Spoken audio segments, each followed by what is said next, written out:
You're listening to CFRN, a community of believers who trade for a living.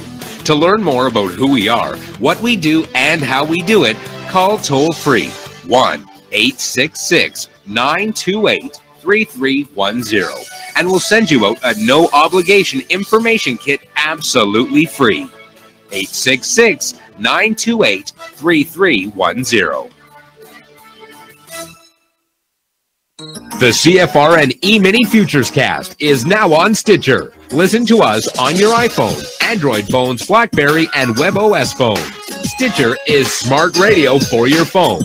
Find it in your app store or at Stitcher.com. Stitcher Smart Radio, the smarter way to listen to radio.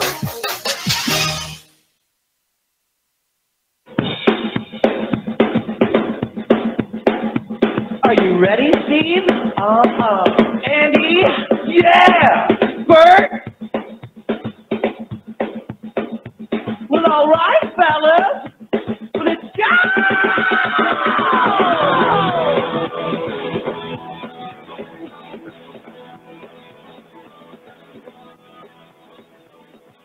You're listening to CFRN, the Christian Financial Radio Network.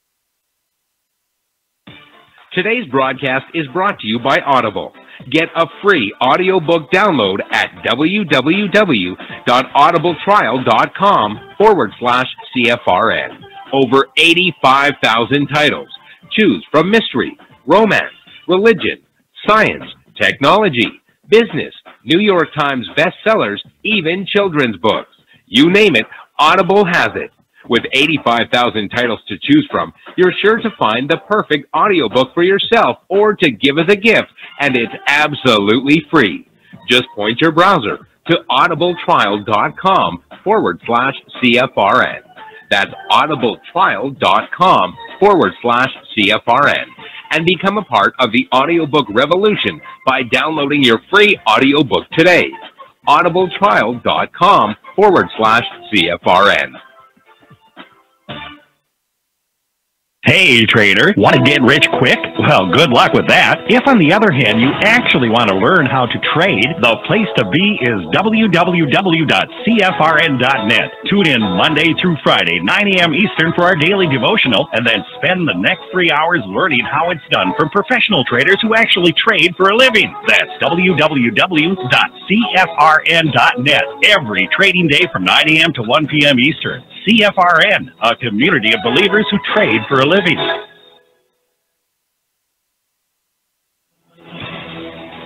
Good afternoon, traders, and welcome back to the CFRN Emini Futures Cast.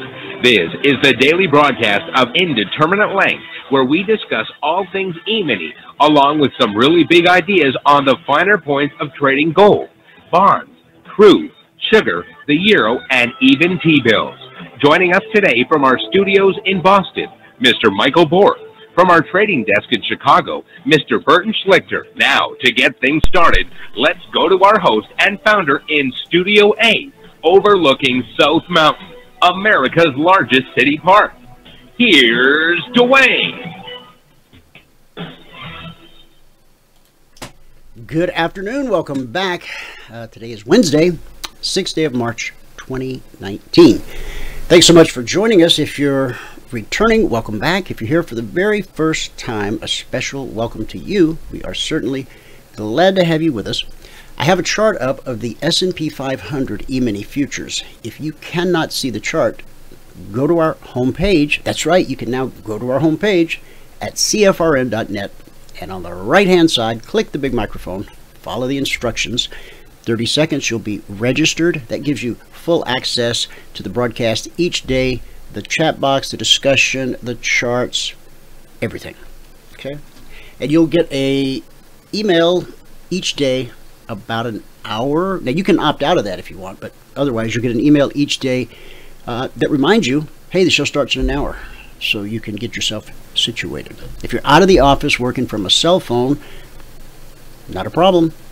Go to youtube.com/CFRN/live, and there you will find our live real-time simulcast. Thanks to the good folks at YouTube for carrying this show. So no matter where you go, we go with you. Kind of like Logic 247. Let that settle. All right, now let's look at the chart. You know what? Let me give you the numbers first. Let's do this, because some are starting to be concerned that the sky's falling. Not us, not our group, not anyone who listens to this radio program. Yeah, but you know the other people, the folks, the civilians. How about that? The Dow's currently down, cash market 95 points. NASDAQ is down 39. S&P 500 down 10. And the Russell 2000 down 17. See, that's not so bad, right? We'll talk about the bigger picture here in a minute. In the commodity basket, crude oil, we had inventories today down 68 cents, a little over 1%, trading 55.88 last. Gold up $2.70, trading 12.87.40 last. Did you think we'd ever go back below 1,300? Some didn't. I embrace all possibilities. That's how long I've been in front of these charts. Embrace all possibilities, even when it seems impossible. Asian markets. At the close, the Nikkei was down 129 points. Shanghai up 47. And the Hang Seng finished the session up 76. No big numbers. A mixed day. And in European markets, no big numbers. The FTSE finished the session up 12 points. The DAX was down 33. The CAC was down 8. That makes it a mixed day in Asia, a mixed day in the European markets. And it's a red day here at home in the US of A. So far, embrace that possibility, right? Now, if you look at this chart, I have a... Where do we start? I guess we can start at Sunday night. We gapped higher on the open. We've talked about that. Consolidated at this weekly trading zone, 2817/18. Started to move down. Oh, not so quick. Just really good resistance. There's a doji. And this beautiful move, which the last 2 days have now traded inside of that beautiful move. In fact, it almost traded inside of this one 30-minute candle. And we poked out a little bit here and a little bit right here. But I mean, this candle went from zone to zone. These are this week's zones. Some of these were last week's zones, and this 91.92, it was a zone 2 weeks ago. I don't want to say that's never happened before, because it probably has, and I just didn't notice it because it's not something I look for. But because 91.92 was that sticky area, remember I had those purple, I think they were, lines on the chart. Maybe I still got them. No, I took them down. To highlight the sticky area, and last week I was saying, now this was a weekly trading zone last week, and it remained important. So this is 3 weeks in a row that 91.92 has been an important area in the market. Important prices, important areas are almost always tested, and boy, this has certainly been a test. All right, so Sunday night, we gap higher on the open. We hit 28.18, consolidate, roll over, and the market drops to 27.70. Actually, spiked down to 67.50. So that's a 48-point drop from this zone down here, down into these lows, 27.70. And then from this area, we caught a bounce, leg and a retrace, leg, hit the zone, 91.92, sticky area, consolidate, rush up, touch the zone overhead, 27.99/800. Back down we go. Now that's a 7-point move. 7 up, 7 back down. And what do? We consolidate.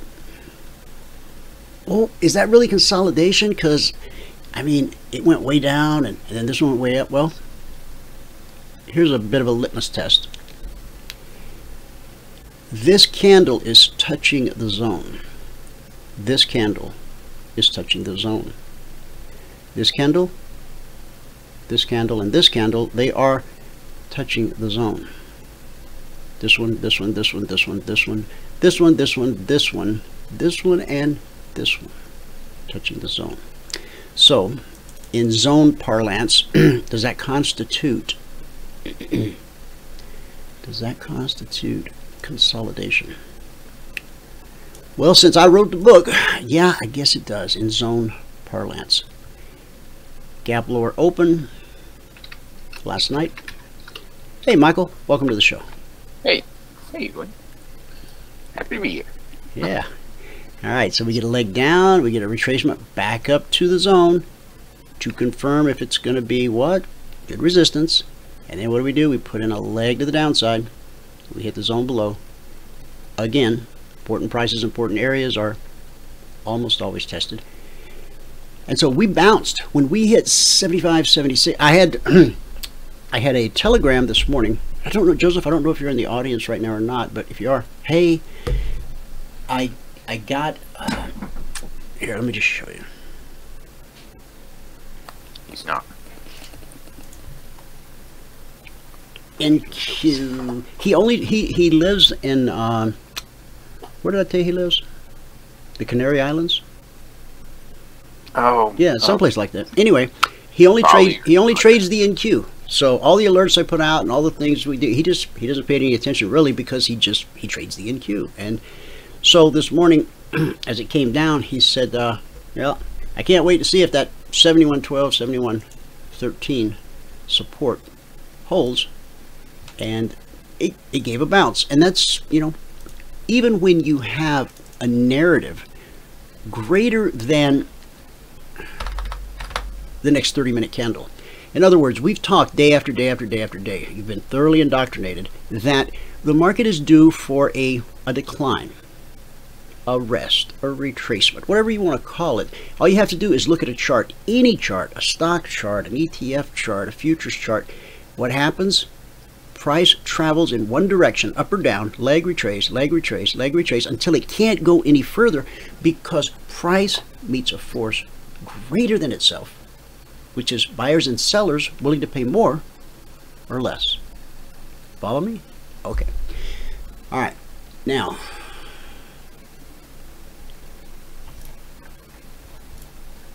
don't jump ship. Just got to get this. Okay, we're going to do this all over again. What did I do? I have no idea. Okay. Now, let's get this out of the way for a minute. We'll try that again. 7112.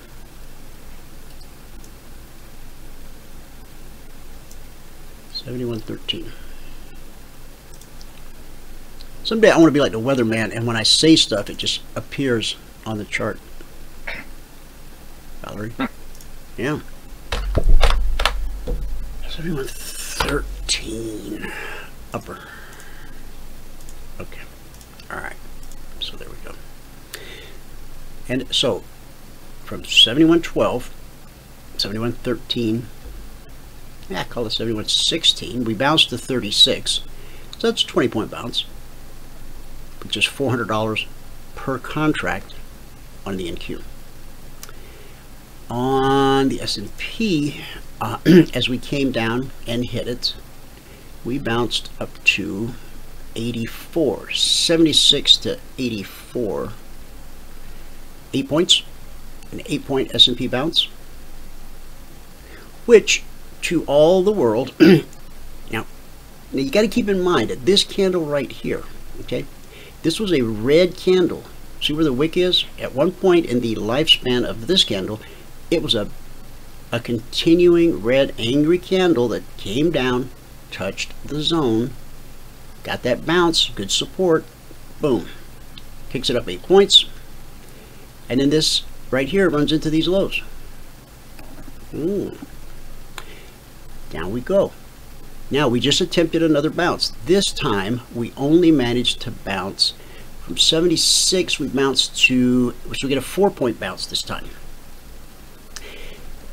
I do hope that you see. All right, we touch the zone and bounce 76 to 80. We get 8 points. Come down. Not only touch the zone again, but spike it a little bit. And the best the buyers can do is give us a 4-point bounce. So based on just that, what would be the highest probability direction for the market right now? Layer on top of that what we've been talking about day after day after day for the last few weeks, which is this. Hey, remember we had that bearish engulfing candle 3 days ago? And yesterday we had an inside day. And so far today we're actually still inside of this big bearish engulfing candle. And where are we headed?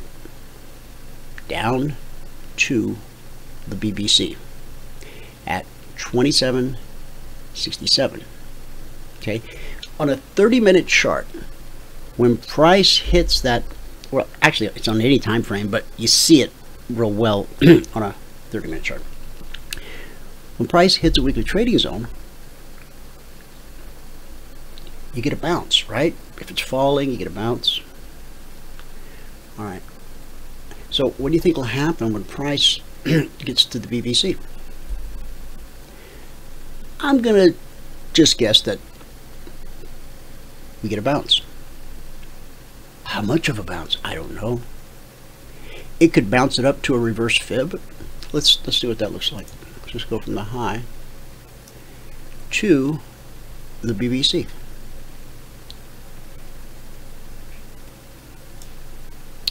All right. So what did we say? It was 27.67. If it gave a 24% bounce before it continued down, well, that would bounce you from 67 to 79. That's 13 points. Is that feasible? Reasonable? Could it happen? Yeah. But look up here, red and falling.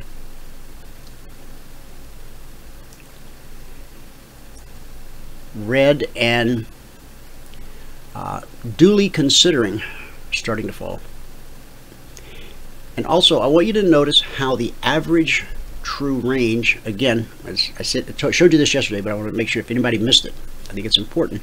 The average true range, see how it's dropped? This is a daily chart. Okay, see how it's dropped? Up here, we had these bigger daily ranges, and now. So what does that tell us about? Maybe this thing came racing up here, right? And now there's a battle.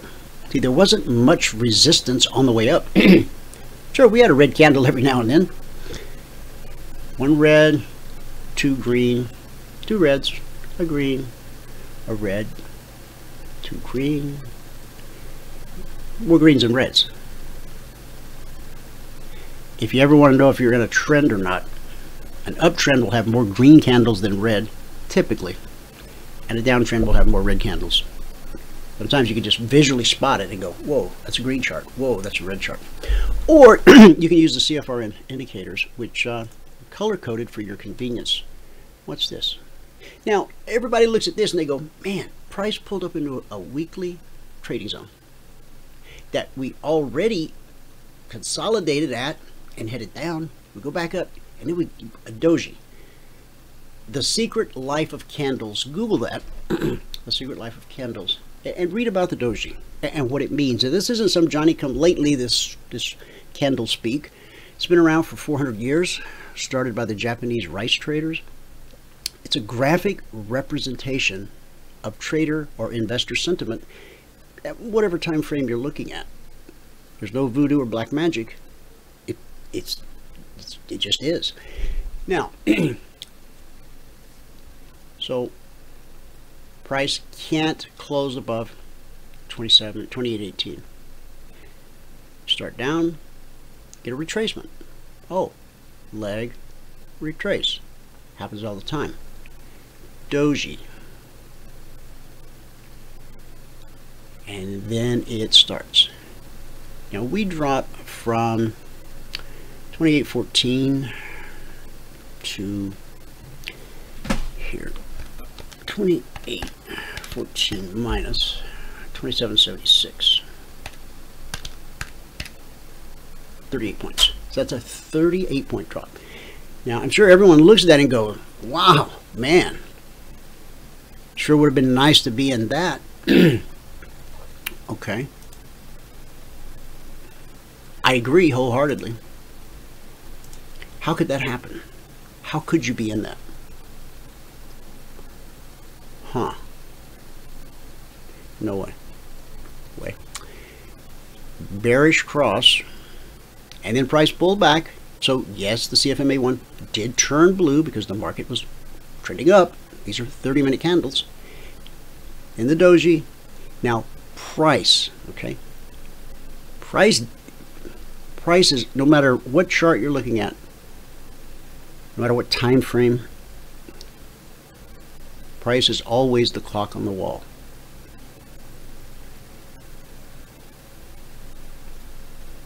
Now, at this point, do you know it's going to drop 38 points? I don't. Maybe you did. Maybe you did. I don't know. I didn't know that. But what the chart tells us,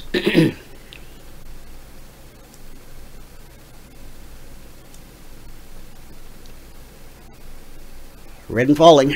Now, you see where we crossed the 50, right? You see where this red line on the cycle crosses the 50 right at that doji.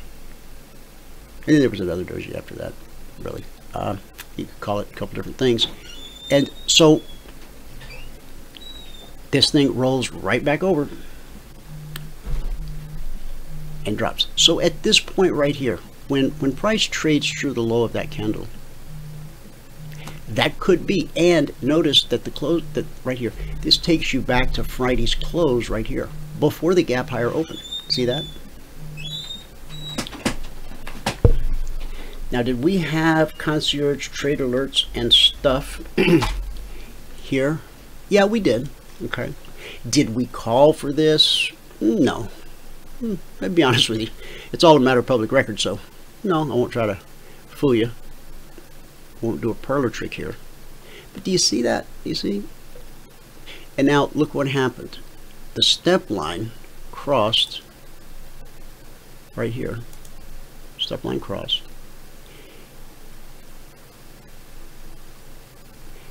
You might not have stayed in that long. It's, you know, it's up to you entirely, of course.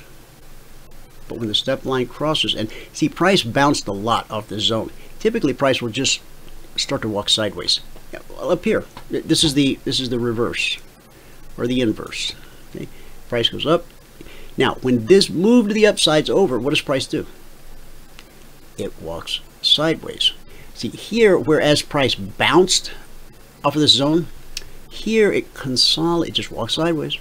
That's the highest probability thing, the most likely. Only three things happen at a weekly trading zone: consolidation, rejection, the old hot knife through butter. We hot knifed through two zones back to back. That's a pretty rare occurrence. And when that happens, that should have your attention. Something's going on here. And then it wasn't. Now we understand that price found support at the zone, right? But was it just the sheer momentum that caused it to spike like this? Is that what it was? Let me take you on a little journey. Let's back up a bit. You see those lows? It's like the lowest low there, 27.68. All right, let's back up. Boop, boop, boop. Yeah, that's pretty good. Hey, New York City may go to the European style sirens for their ambulances and whatnot. All right, let's try that again. That would be totally annoying. I don't know why. There was an article. I could have read the actual article. I mean, I could have read the article and not just the headline. But, you know, I'm a busy guy, so. That's dangerous, just reading the headlines. Because a lot of times the headlines are misleading. Clickbait at best. All right. So this is that little journey I want to take you on. Right here.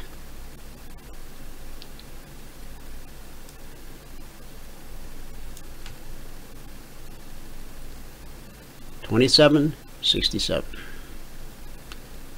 $27.67. And where are we headed? Looks like we're headed to $27.67. Where are we at right now? $27.73. If I were going to give you a live radio trade today, I would probably say that being short from $27.70. Oh yeah, I never did the daily double today. Well, I guess this could be the daily double. If I sound dapper, folks, there's a good reason for that.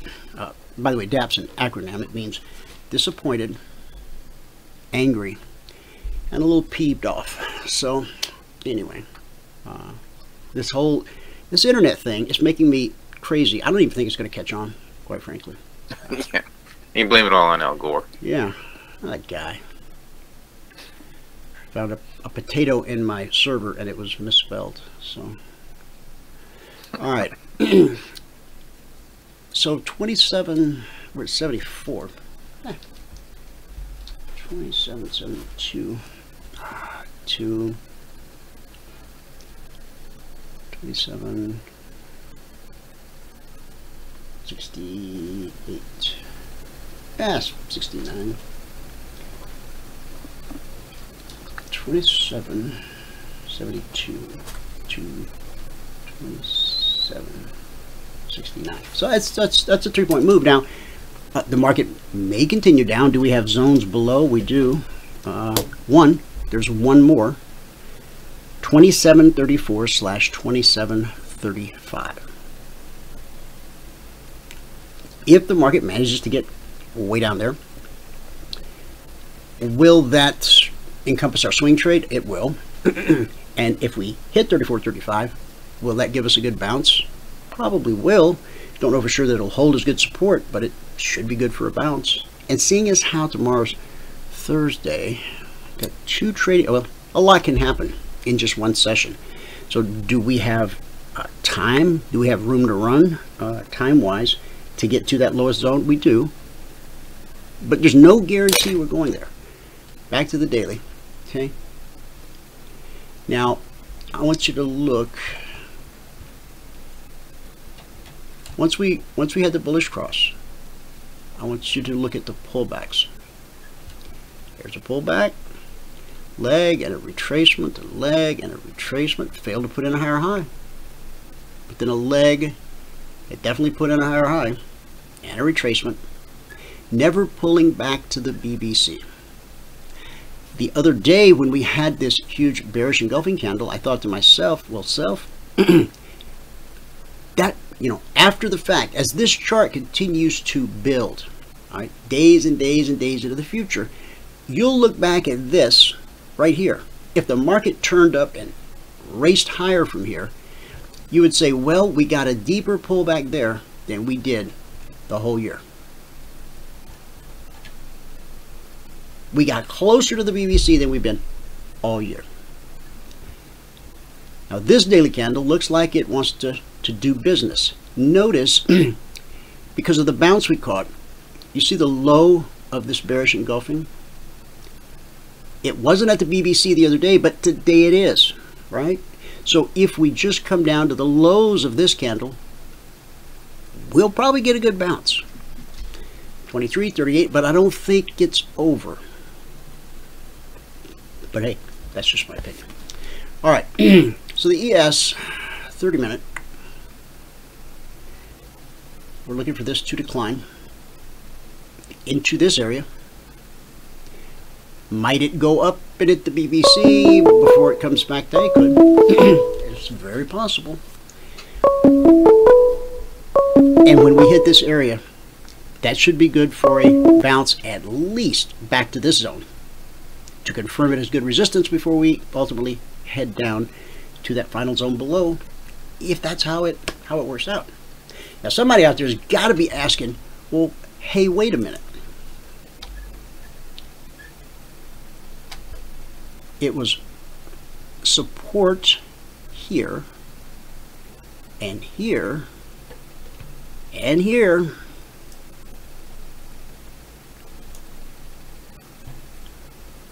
Won't it be good support here? It will until it will be until it isn't. All right.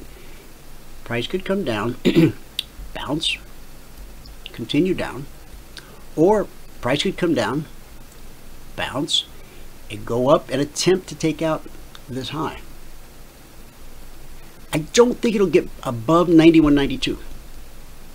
In fact, if I were going to go out on a limb, and I've done that, if we get a real nice bounce off this area, 91.92 would be the ideal spot for, look across here. I know you can see it. That sticky area, 2791/92, we hit it and we bounce. And what do? We turn back down, probably catch a bounce here again, and then as we plummet through here, a little bounce. Just like I showed you what happened this morning.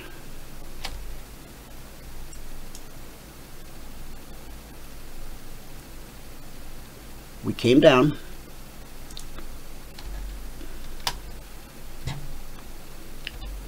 come on, we came down, hit the zone, bounced 8 points, came back down, hit the zone, only bounced 4 points because we're in a falling market. Yeah, right? Cool. Okay, there you have it. Michael, take us away. Yes, I am here and ready. So we can take it away. Bring it over here to foothills, mountains, North Carolina.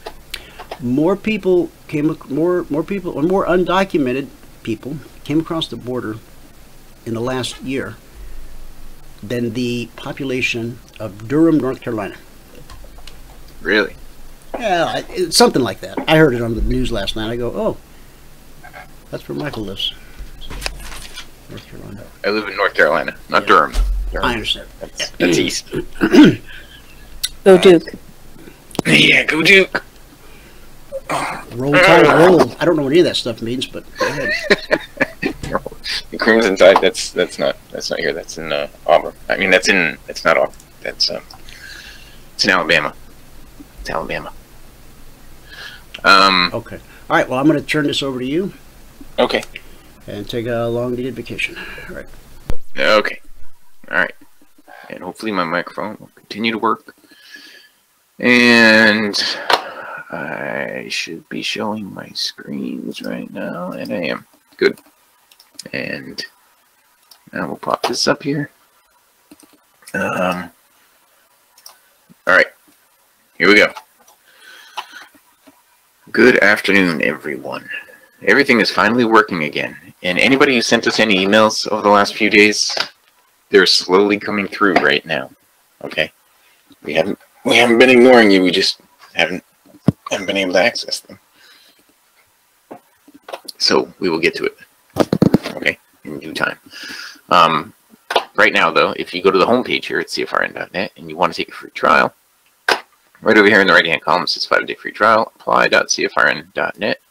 You can click there, or you can click here on free 5-day trial. But down here, use our proprietary indicators for free. Any one of those will get you eventually to this page. Oops, not that page. This page. On that page, all we ask for is your email, your first name, how you found us, hit the submit button. Once you hit that submit button, you'll be sent a confirmation link. You must click on the confirmation link. Okay, if you don't click the confirmation link, we don't know that you took the free trial. So you got to click that confirmation link. Okay? Okay. Spreadsheet. If you're going to read the spreadsheet, you're going to read all the CFTC risk disclosures down at the bottom. Today is the 6th day of March, 2019. Today we made 6 ticks in the euro and 11 ticks in crude. That put us at plus 147.50 on the morning session. Okay, today took 31 minutes and 2 trades to get to the goal for the day. At that point, we're up $100 a contract, and we took a total of 4 trades. So on the month now, we're at $550. That's over 4 days, averaging $137 per day. On the year, $4,648. That's over 41 days, averaging $113 per day. That's 1 contract, 2 hours per day. So let's take a look at what we did or didn't do. Here on the gold, you know, when you can see the whole thing in a span like this, you know it was a choppy day. We had 1 trade opportunity on gold right here. It would have been a winning trade had we taken it. We drew this line way back here. But you can see it's still holding. There's a lot of selling pressure right there at that level. Okay. And there were no trade setups during the break. None. Okay, on the euro again, you can see the whole day in one screen. It's, you know, it hasn't been a very active day. We'll get to crude next. We had crude inventories come out today. And we'll get to that in just a minute. But on the euro, the only trade setup we had, we took right here. We ended up getting 6 ticks profit on that. And again, it needed to close above there, and it didn't. So it's selling off right now. During the break, looks like there was a shorting opportunity right here during the break. You could have shorted there and possibly still been in it. Okay. Now, crude. The API numbers came out yesterday on the crude, and I had said look for crude to get up to this level right here, this 56.40, 46.47 area. But I said that way back here. Way back here. Okay. This morning on the crude, we took 5 ticks profit on this and 5 ticks profit on that to get us our, actually 6 ticks profit on that. No, it was 5 ticks. 5 ticks, 5 ticks to get us our goal for the day. And then the crude inventories came out, and you can see that it just vibrated right here for a while.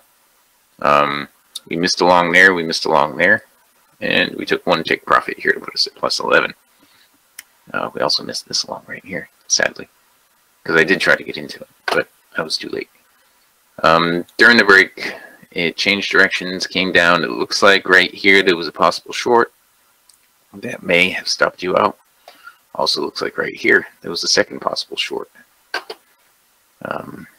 After that, see, we weren't really trending right here. I wouldn't call this trending.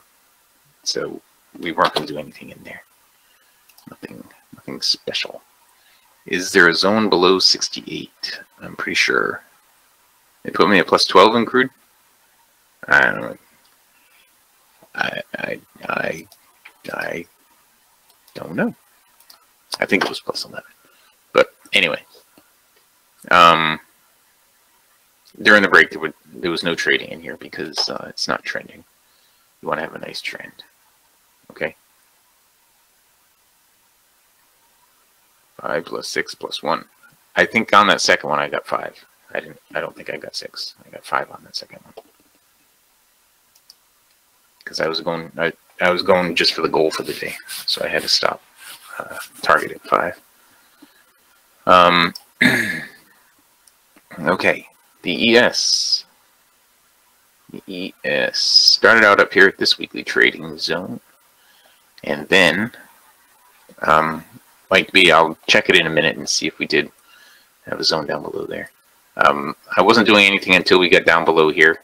And then once we finally did get down below there, I still didn't do anything. I don't know if it was going into the low of the day. It might have been going into the low of the day. That's probably why I didn't do anything in there. Okay. I don't have anything highlighted from the morning session, so it's likely that it was going into the low of the day at the time, so we couldn't do anything.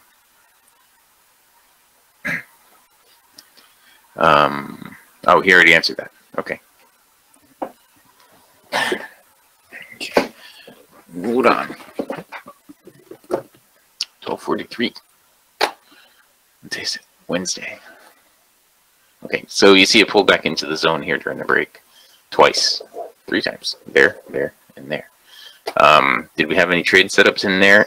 I don't like to trade coming out of the weekly trading zone. Okay, so I would say no. Nothing that you can do in here. And that was the ES.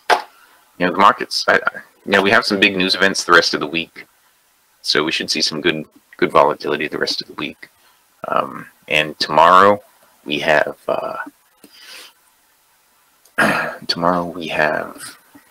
well, let's go take a look. Let me go take a look. Hold on just 1 second. Today is March 6th. Tomorrow. Yeah. Move that out of the way. Tomorrow it's 7:45 and 7:30. We have Challenger job cuts. 7:30 a.m. 7:45. A couple of high impact European. The main refinancing rate, the monetary policy statement. Then at 8:30, we have the ECB press conference. That's probably going to move the markets a bit. We have revised non-farm productivity, unit labor costs, unemployment claims. For us, that's all at 8:30. Then at 10:30, we have natural gas storage.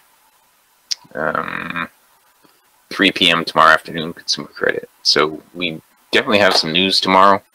The high impact stuff isn't so much in the US, it's European, but still, it could give us some volatility. Let's go back to the spreadsheet here for a sec.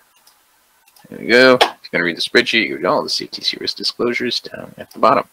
Today is the 6th day of March, 2019. We made 6 ticks in the euro, 11 ticks in crude. That put us at plus 147.50 on the morning session. Today it took 31 minutes and 2 trades to get to the goal for the day. At that point, we're up $100 a contract, and we took a total of 4 trades. So on the month now, we're up $550. That's over 4 days, averaging 137 per day. Okay. On the year, now we are up $4,648. That's over 41 days, averaging $113 per day. Okay, $113 per day. All right. If you have not taken a free trial with us, go to the homepage here at CFRN.net. Over here on the right-hand column, it says 5-day free trial, apply.cfrn.net. If you click on that or any one of these other buttons down here, like the free 5-day trial, user proprietary indicators free, click on any one of those, you're eventually going to be brought to this page where we ask for your email. Yeah, we ask for your email, your first name, and how you found us. Hit the submit button. Once you hit the submit button, you'll be sent a confirmation link.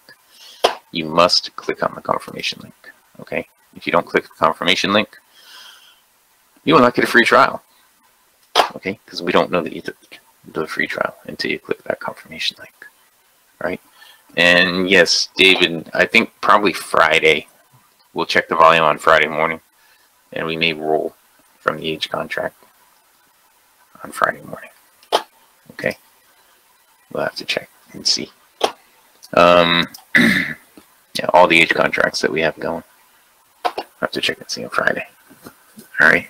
Now, usually the new contract becomes available usually on the 2nd Thursday of every month, but because this month started on a Friday, they're making it available on the 1st Thursday this month, I think. So we'll just have to watch it at the end of the week. Okay. Okay. And that's that. With that, we can pass it back out to fabulous Phoenix, Arizona. Studio A, overlooking South Mountain, America's largest city park. The largest city park in all of America. It's a big place, a really big place, as I say. Yes. Yes. All right, so here's the deal. Let me take the chart. Okay. It's Wednesday. Do we have anybody coming on today? John, perhaps. Okay, he's not out there right now. But I missed a call from him last night. So I don't know if that was to tell me that he wouldn't be here today or not, but I don't know.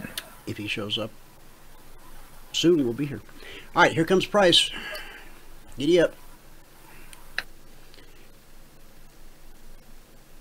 We're at 27.72 half, and we have to believe that this 2767 area, and it's an area, is going to be good support until proven otherwise.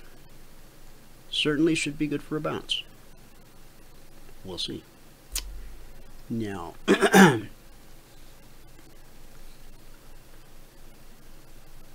I saw a thing on CNBC as Michael was doing his recap of the recap.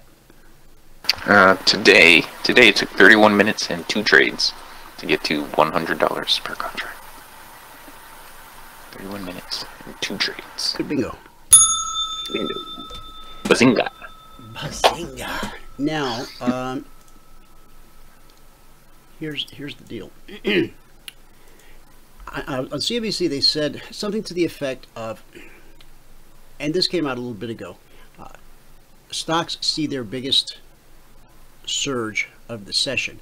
And they were talking about, of course, they're pandering to people who have 401ks and IRAs and investors. That's really who CNBC and the other, that's who they, not traders, not active intraday traders.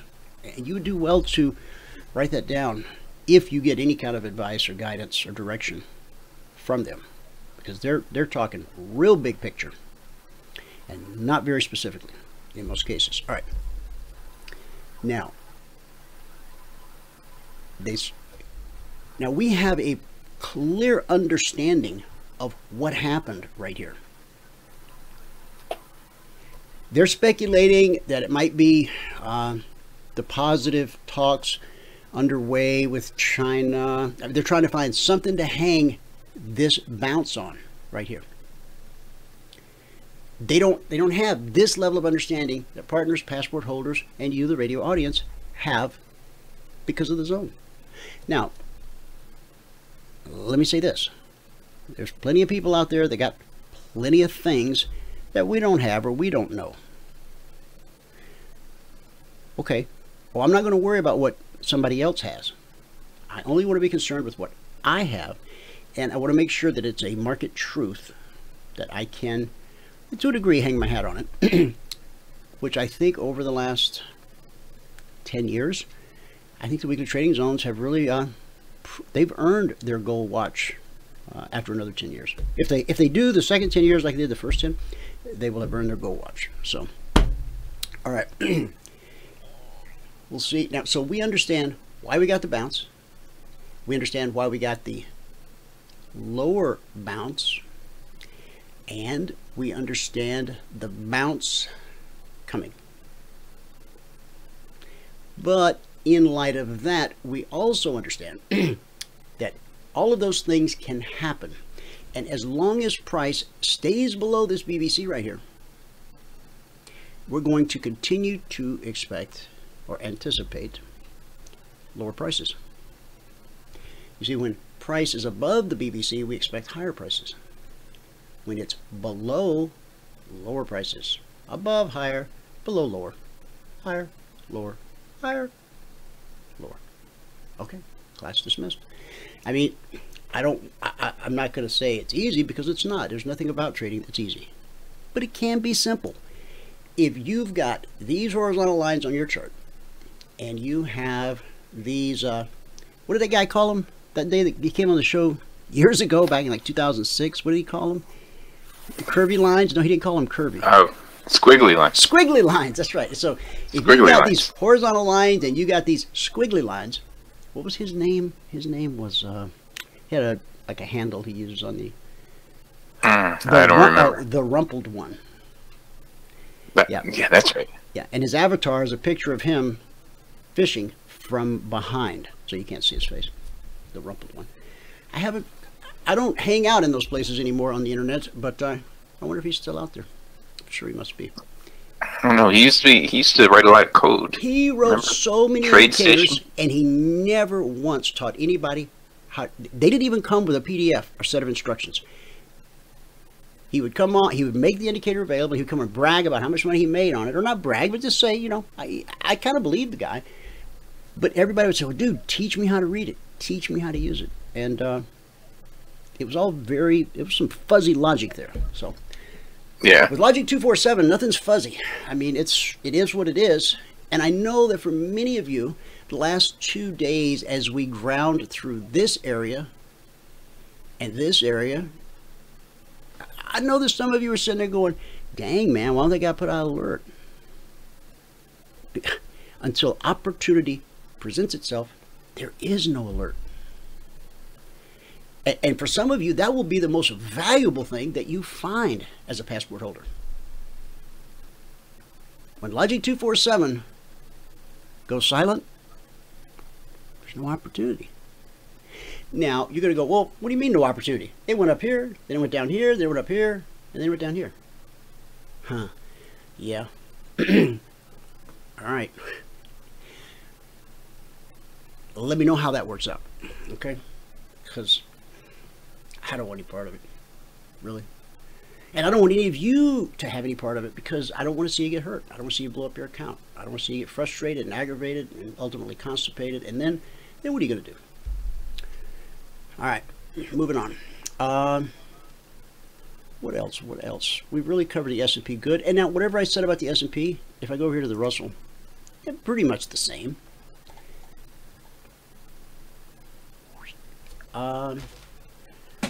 Russell, weekly zone. What do we got? Looks like we're headed to the lowest weekly zone on the Russell. The Russell could be said to be leading to the downside. Some days the Russell leads, some days the NQ, some days the S&P. Now, ultimately, the other indices will follow the leadership of the S&P. But sometimes one of the other indices will get out in front, and maybe another one lags behind. But ultimately, they all end up at the same place at the same time, at the end of the day. Okay. And I don't mean the trading day, I just mean metaphorically, end of the day. All right, so we've got a zone we had a zone at 65. This week, 65, 66, 15, 65.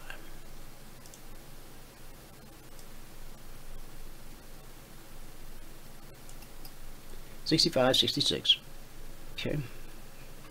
Well, I think John's here. Could you open up his mic? Oh, yep, I can. And then the next, the lowest weekly zone is down here at 1538. Okay, it's open. 1538/39. Okay. Hey, John, welcome to the show.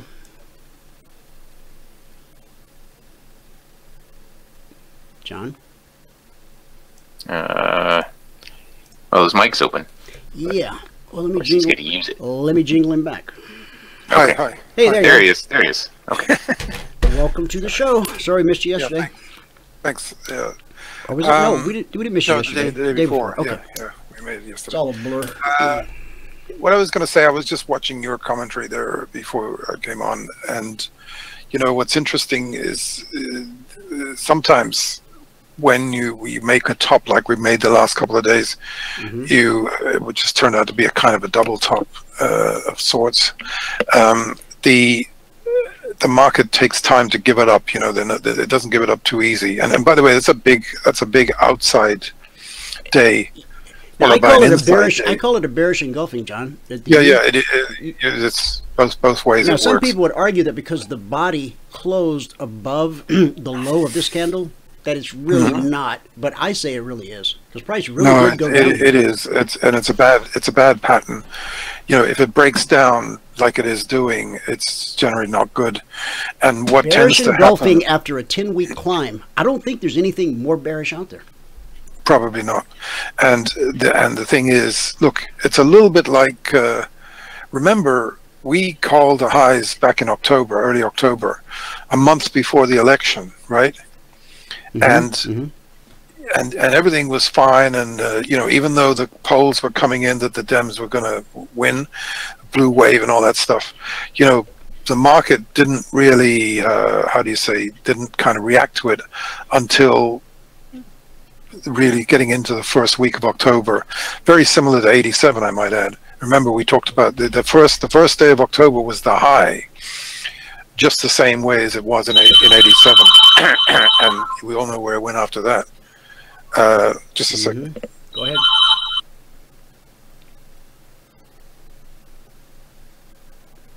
All right, where was I? Okay, so the Russell, you know what's happening there. Let's check it on the NQ. I already discussed this, 7112/13. So we bounced. Nice bounce.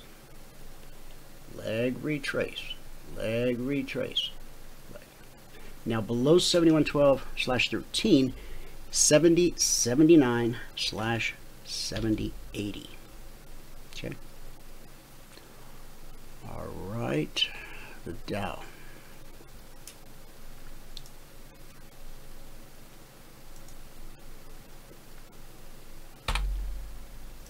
We got a zone at 2. Hello. The next zone, we got one more zone left on the YM. It's 25,480/85. Yeah, that zone That's that is potentially going to break down is. You're talking about the one on the. You're talking about the S&P. Yeah, that's a. Or the it's NQ right here. Yeah, this NQ. I'm pretty sure. What I was getting at is, you know, when we went back to October, it took a few days before the market really kind of woke up to the Democrat threat, and really started coming undone.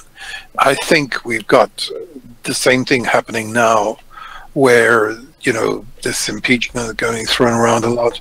There's all these people being targeted and this total witch hunt and everything. It's not very, you know, it's certainly, look, I think it's prudent to be out of the market and probably prudent to be short right now per what we did over the last couple of days. And Bill O'Reilly, wherever he is, has to be writing a book right now, Killing America. Oh, really? I'm guessing, because that's what the Democrats are doing. Yeah. Everything that has made America great, they're going to destroy it. Yeah. Because they don't like Donald Trump. Destroy America because you don't like a man. Yeah. Who is your president, by the way? Duly elected under the law. Yeah. So. No, it's a very sad chapter in terms of, you know, what's happening and the vitriol that's flying around. It's really terrible. It's and you know, so many things could be done. So many great things could be done, especially the infrastructure bill. It would really give the market a shot in the arm and the economy as well.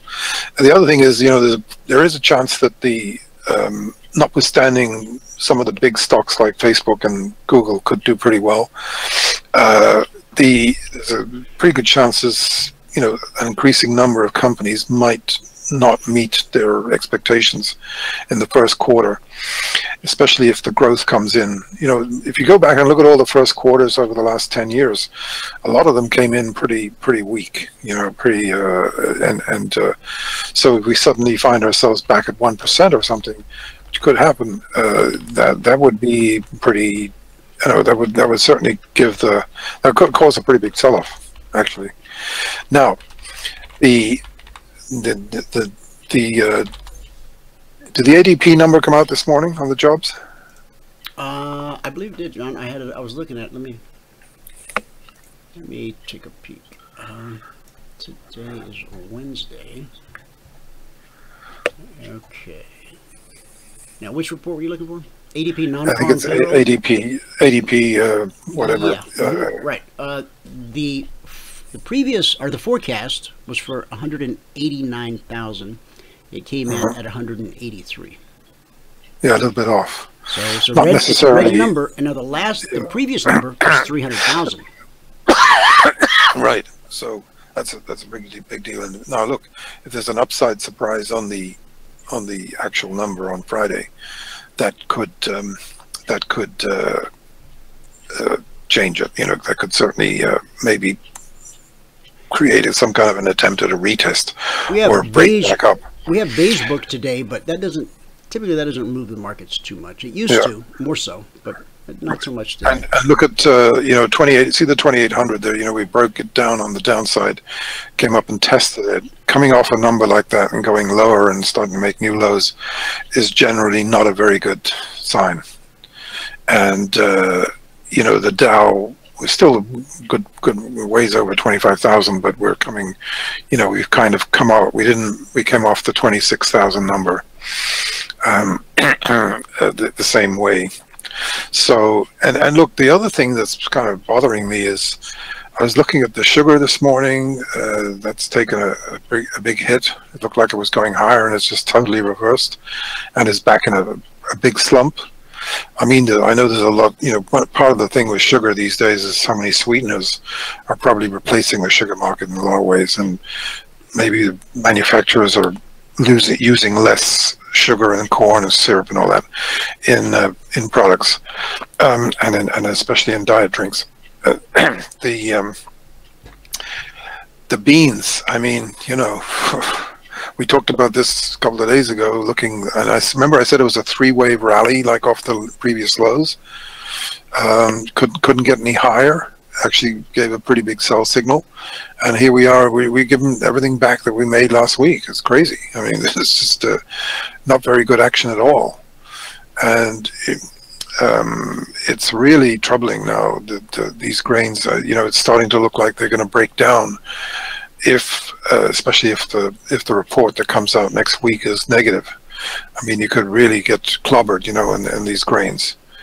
That could impact the gold and silver a bit, but the dollar made a kind of a early high today and is coming off a bit, not particularly strongly at the moment, but I would say if the dollar does break down from here, it should help the metals.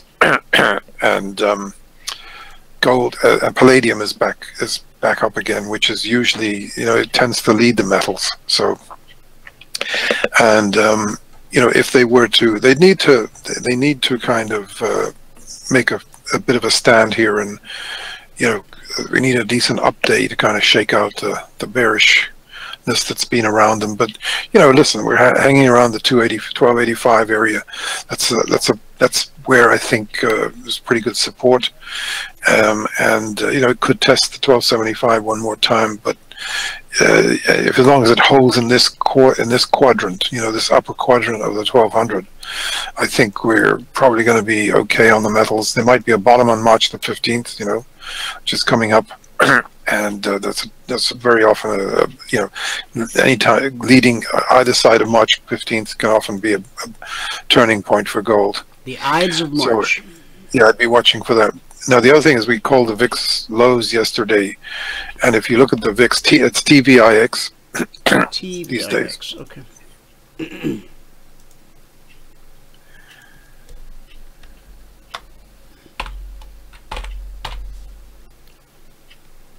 TVIX?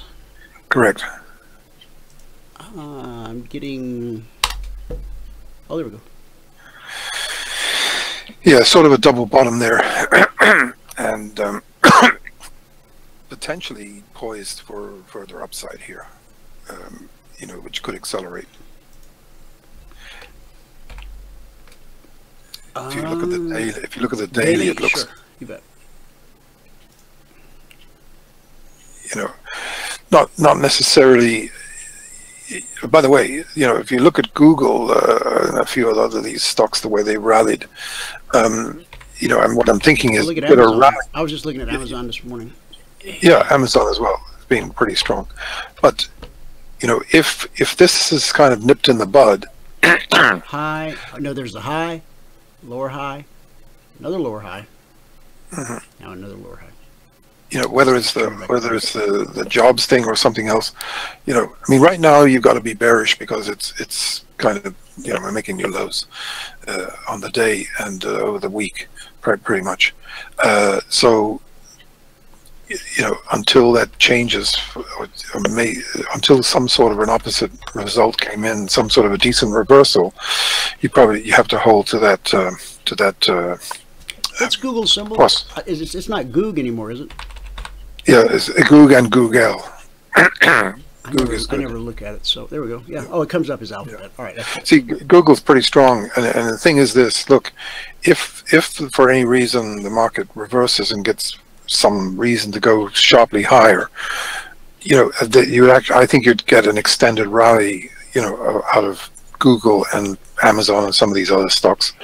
So the extent, you know, what we don't know now is this just a kind of a pullback going on here that might be reversed before the end of the week and maybe up next week, or is it something bigger? You know, or are we really going to get, you know, are we seeing the beginning of some sort of a serious down move? And I think you have to be kind of open-minded to both of those. Here's the daily, John, right here. Right. Well, I mean, look. We have not pulled back the green line, if we call it. That's our BBC bull bear cross. Above it we're bullish, below it we're bearish, and this is the first time we've pulled back to the BBC since we crossed right here, since we got above the BBC. And so now the number that we're working with. What does the BBC stand for? Bull bear cross. It just got to call it something, you know. And so when prices below it, bearish, above it, bullish. And if we take this, so we discussed that the shallowest pullback here should be to the BBC, and beyond that, what did I do? Start over. Here we go. From this low to this high, if we get just a 24% Fibonacci retracement, that brings us all the way down to 2,700, which is that's not bad. Now, of course, on TV they'll be telling you the sky's falling and, you know, protect your assets. It's what markets do. If this bull is going to keep running, it has to pull back at some point. Gather some energy, continue moving higher. I mean, if you look here at the average true range. Okay, do you see how the average true range of the daily candle has been falling, John? Do you see that? Getting lower and lower and lower. That's because this thing ran out of energy. Pull back, get everybody scared, everybody fearful, gather some energy. I mean, it could come back to the 38% retracement. That would give us at 26, 26. The first thing is, if you look at your other chart, you know, this market has had a habit of making it. Like right now, we've actually kind of got a positive divergence. I'll explain what that means. You know, the Russell, which is the broadest index, is making substantial new lows. It's down the most percentage-wise. You know, I just a little bit earlier, I said I think the Russell. It looks like the Russell's leading to the downside.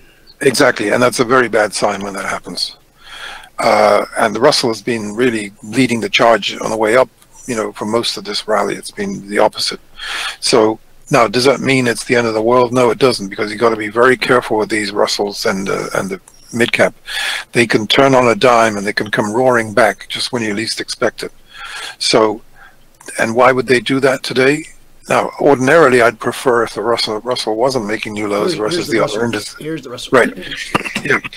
Ordinarily, I'd prefer it if the Russell wasn't making new lows versus the rest of the indices, but today, the good news is, and this is a potential recipe for a reversal here, or at least a bounce. But so the Russell's a new low, the Nasdaq is a higher low, so it's well off the double bottom at the moment. That's generally a positive when that happens. The S&P's at a double bottom, and the Dow is kind of the same. So, you know, if the market decides that this is just a retest and of a few days ago, and it makes a double bottom here and reverses back up. Now, John, take a look. Take a look. This is the smaller time frame on the S&P. And you're talking about this double bottom here. If we look a little further back, it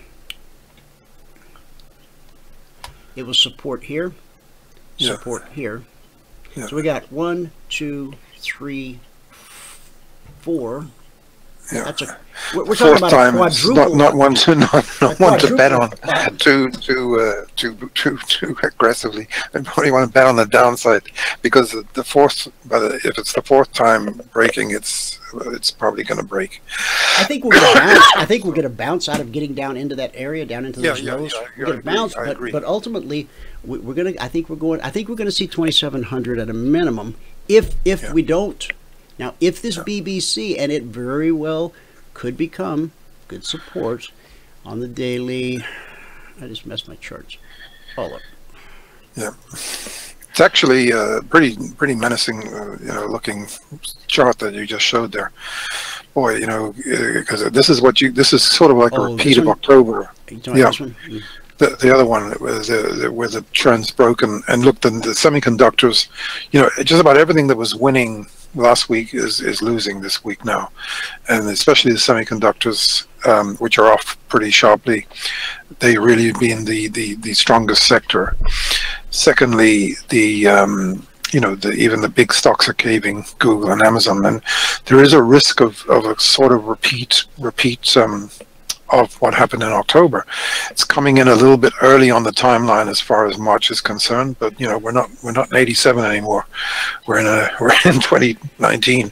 So it's you know, to being too, even though we've replicated 1987 up until now, it doesn't mean it's going to continue. So, and if March ends up being a down month, so be it.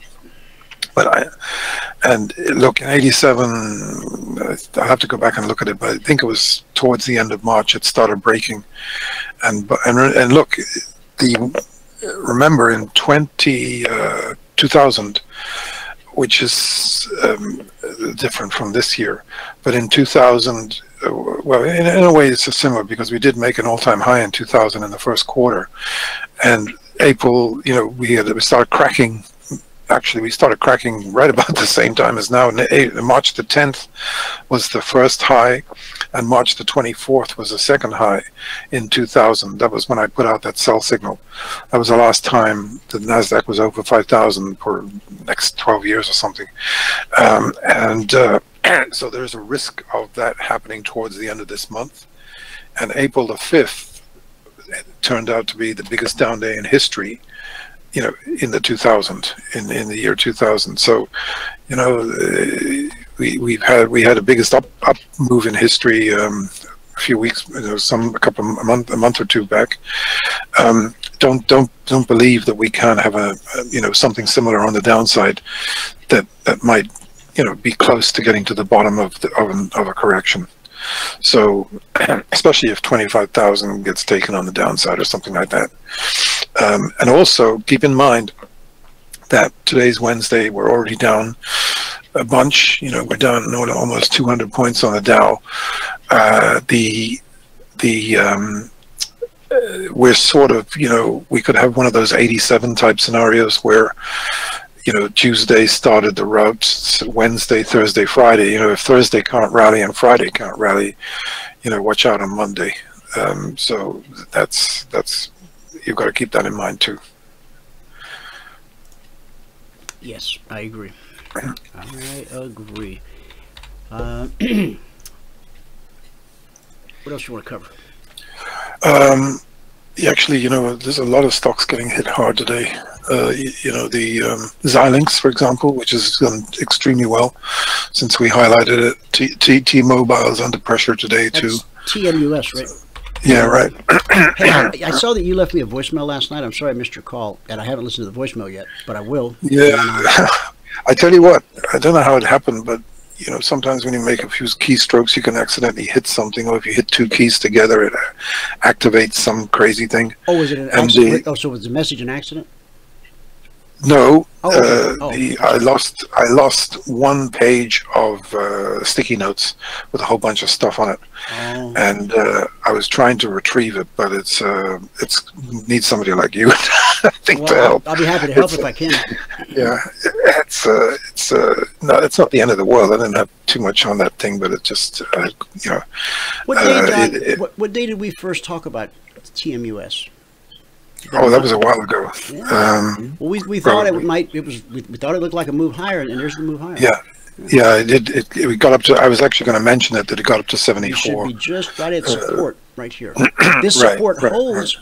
We'll go back to challenge this high. That's a $4 move, and $4 when you've been trading futures, you go, well, that's a $4 move. Yeah. I mean, you got to buy you got to buy 1,000 shares to make it worthwhile. And you need 70. We highlighted T-Mobile around the 60, 66, 68, 67, something like that. And also with keys, put up KEYS. KEYS, okay. KEYS. Just a second. Wow. There's a rampage to the upside.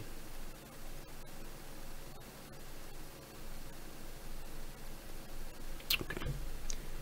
I'll take this down until he gets back. Because it could be a while. All right. Captain, we got a bounce. At the beginning of a bounce. We'll see. If we bounce from here, then as we get to, this low, probably bounce again.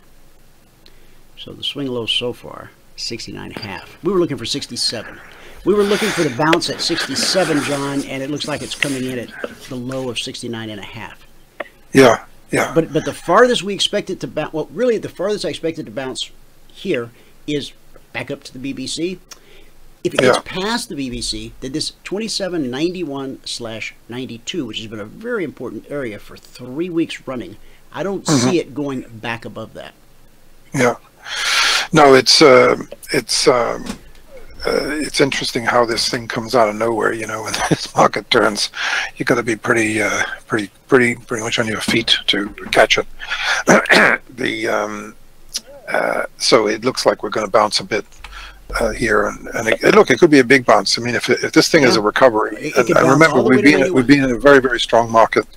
So I'm just trying to air all the kind of possibilities today, because it's very difficult to kind of figure, you know, what.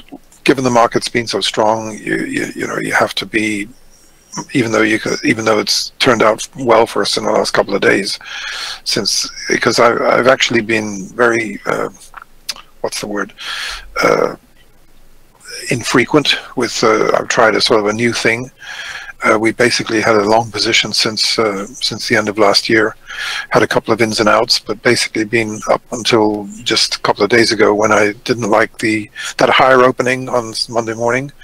We gapped Sunday night. Yeah, that bothered me, and that's what we sold. So we really did a good job of getting short there, and we're still short right now. But I might cover. Frankly, I would just be ready to cover and go for the bounce. But if the bounce looks like it's going to fail, the bounce could fail as early as 75, 76. Yeah, exactly. It might not even be much, you know. So, because you know, when all of the stocks start getting hit, you saw that Keys, what an incredible run that. Yeah, I had it up. I'll bring it back up. There it is. Yeah, that's been a real epic move, and I don't think it's over yet. You know, this stock's going to go over 100 by the looks of it, and the other one is Xilinx XLNX. XLNX. Yeah. So we're on daily? Is that a daily? That is a daily. It is daily, yeah. Yeah. No, it's but as you see, see that doji the day before, and signal the top. Yeah, and you know, see what happens with the gap. See how much of a pullback. But I think look at this candlestick right here. Before this move down. It just doesn't get any clearer than that, does it? No, that's pretty epic. But look at that island bottom. That's kind of like an island bottom now. It is. Yeah. Pushed this thing up, and it's very, very impressive. So the Dow transports are down, what, 9 days in a row? Is that correct? Wow, I haven't been really paying too much attention to them. I know that's always been a big leading indicator for you. Yeah, it is. No, it's bad, because we didn't make an all-time high. I think the advanced decline line made an all-time high. I've got to check that later today, and that generally is pretty bullish. But you know, I'm sure it's pulling back today based on everything that's going on. So, and you know, the VIX actually kind of led this sell-off a bit. You know, in the last couple of days, the VIX has been firming up. But when we looked at it, you know, I'm not that struck on the VIX as a really bullish proposition here at the moment, because you know, given the way it's come down, if we suddenly had another red candle on the VIX, it probably means there's going to be another big rally in stocks, you know. So, all right. So that's about it for today. Well, John, thank you very much. I will listen to your voicemail, and then I'll give you a call. Oh, by the way, the other stocks that, you know, that, remember we were talking about Intercept and Madrigal, and actually Agio and Guild. Bounce fizzled before it got started. Good. Yeah, it had a good bounce off there. But again, we've got 7 minutes left in this 30-minute candle, and so that Madrigal, MDGL, you know, it got beaten down really, really badly, and I was sort of almost giving up faith on it. And then suddenly it had this pretty dramatic rally back up to about 145. So I would definitely watch these two stocks again during this pullback period. I'm not entirely struck on Madrigal actually as a prospect, but the other one, Intercept, ICPT. ICPT, okay, got it. ICPT. If you remember, we were looking at the thing. Remember when we were looking at that at 90? Whoa. And look at the rally it had. So What happened? I would. What happened here? It came out with good news and they sold it. They sold it off. Buy the rumor, sell the news. Okay. Yeah. I mean, it was very dramatic sell-off, but I wouldn't abandon this stock necessarily. I would, depending on how we go with this pullback. If we don't give up too much ground on this pullback and then it starts to claw its way back above those previous tops, this thing could really go for a big run and to the upside in spite of what happened. So yeah, I can see it. Oh, put up a stock called INO if you wouldn't mind. Sure. Yeah, they came out with some kind of bad news on that big gap down. Mm-hmm. And Stephen Cohen, the mega rich guy, mm-hmm. He apparently bought. I think he took a 10% stake down there at about 3 3/4, somewhere like that. It didn't seem to help the stock just yet, but the fact that he's increasing his position is certainly something to keep in mind. It's not got a very good structure at all, this stock. They did very well. They got a grant for AIDS research a while back, and they're quite an innovative company, but they haven't delivered on the promise. And frankly, it doesn't look very good at all. So I would stay away from it, unless it reverses. If Steve Cohen's in it, you need to certainly keep an eye on it, just in case. Right. Okie doke. Well, listen, have a great afternoon. I'll listen to your voicemail. I'll give you a call. Thanks a lot. Bye-bye. All right, bye-bye. Okay, ladies and gentlemen. So I hope you have kind of a good indication of where the market's at right now, in the here and now, right now, this moment in time, and also what the highest probability thing is to happen next. All right? If you have questions, you can always book a free mentoring session. Now, partners and passport holders have unlimited free mentoring sessions. Active partners and passport holders. Unlimited one-on-one mentoring. But you, as a member of our studio audience, you can avail yourself to a free mentoring session, one, at no charge. Okay? Go to our site, CFRN. Boy. Perhaps Valerie will put that link in the chat box. There we go. All right. Good word for the day.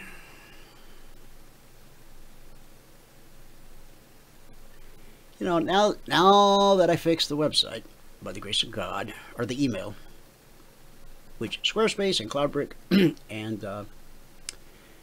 Google and GoDaddy couldn't fix, I only did it by the grace of God. It's the only way out.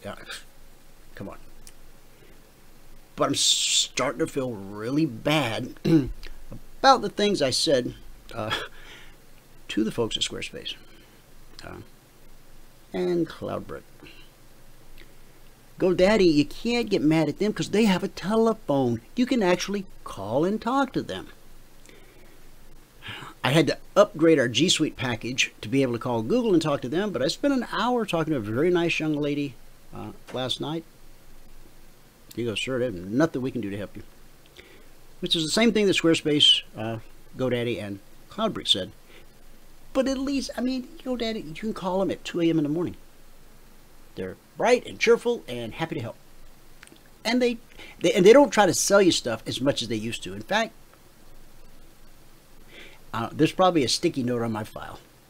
Don't try to sell this guy nothing. He already has everything twice. So, all right. Good word for the day. I've got it here somewhere. Or maybe I don't. just when you think you got it.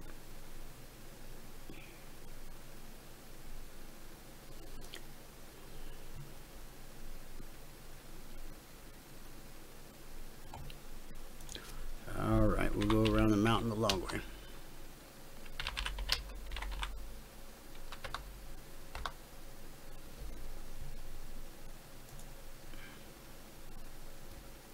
Stand by.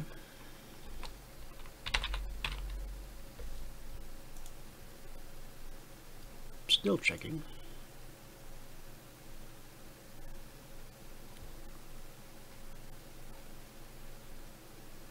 So, again, I realize telling you that I'm sorry for the things I said to them because they refused to address the issue and fix it. It's true, but, you know, I don't like to think of myself as an evil genius, so I don't want to be anyway. So I guess I need to make amends to them, huh? God, there's so many of them. Okay. Yeah. You know, I was starting to become concerned for my health even over this issue because I've been very stressed out. And then it dawned on me, wait a minute, this isn't about a website or about email. This has to be something far bigger. The website and the email, that's just a symptom of whatever's really going on. So I've got that challenge ahead of me. But you know what? Enlightenment is a good thing, because once I had that revelation this morning, once that infiltrated my 2-watt brain and illuminated the situation, I walked to my desk, I sat down for the 1,000th time since this thing started, and I just fixed it. Why didn't you do that 7 days ago? Because I hadn't had the revelation. So, dapper, discontent, aggravation, purgatory. So I'm going to talk about joy, because I got to, just like they told Cool Hand Luke, you got to get your mind right, Luke. I got to get my mind right. Hebrews 10:20 says, this is the fresh, new, life-giving way that Christ has opened up for us. In the Old Testament, there were more religious laws than anybody could possibly keep. Over 600. And every time you failed, you had to offer an animal sacrifice as atonement. This resulted in people trying and failing, feeling guilty and trying harder, failing again and making more sacrifices. It was a never-ending cycle.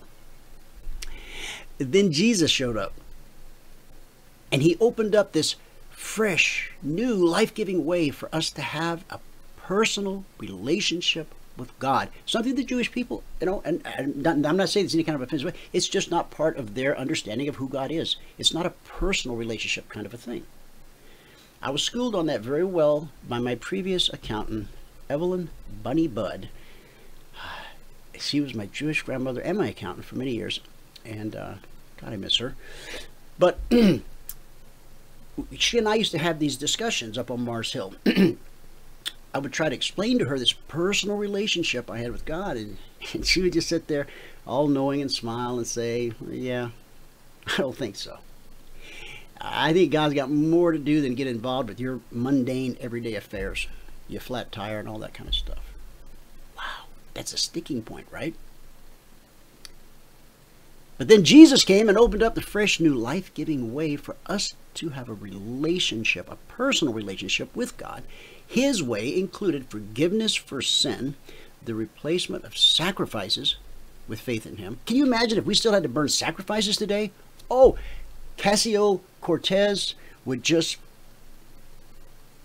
well, you know. His way included forgiveness for sin and the replacement of sacrifices with faith in Him. For many, it was just too good to be true. So they kept working and sacrificing and trying to impress God with their goodness. But I believe our righteousness is like filthy rags. So are you doing what the Jewish people did? Maybe you're a Gentile, you grafted in, part of the family of God. How you dealing with that? One Christian author writes, I lived that way for years. It meant having to do everything perfectly. Otherwise, I'd be in trouble with God. Since this was an impossible standard to keep, it stole all my peace and joy. While I was trying to walk in love, I wasn't a very loving person. I couldn't give others what I didn't know how to receive myself. I wasn't receiving God's mercy for my failures, therefore I couldn't offer it to anybody else. You can't give what you ain't got, right?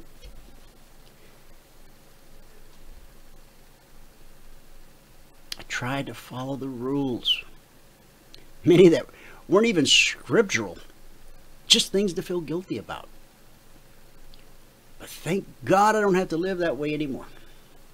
Now I'm not working to be saved. I'm working because I am saved. That'll preach. My salvation isn't based on what I do, but solely on what Jesus did for me. When you understand this truth, your relationship with God is no longer a job, it's a joy. Joy to the world. That's our good word for the day. Thanks for tuning in. Whoever you are, wherever you are, may God continue to richly bless you with His mercy and with His grace. And I'll see you at the bell.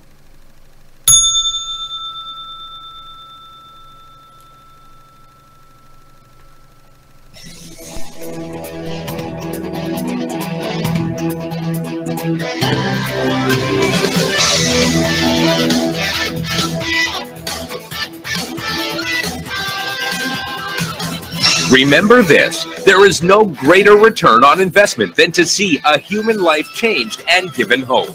As always, pray hard and trade safe. Any financial information discussed on this show is simply the opinion of our host, Dwayne Reeves, his co-hosts, and guests. To learn more about trading Emini Futures or to take a 1-week free trial in our live trading room, call 1-866-928-3310. 866-928-3310. Information discussed on this radio program should not be construed as a recommendation to buy or sell any security. Always do your own due diligence and consult with a licensed securities broker or financial planner before making any investment decision.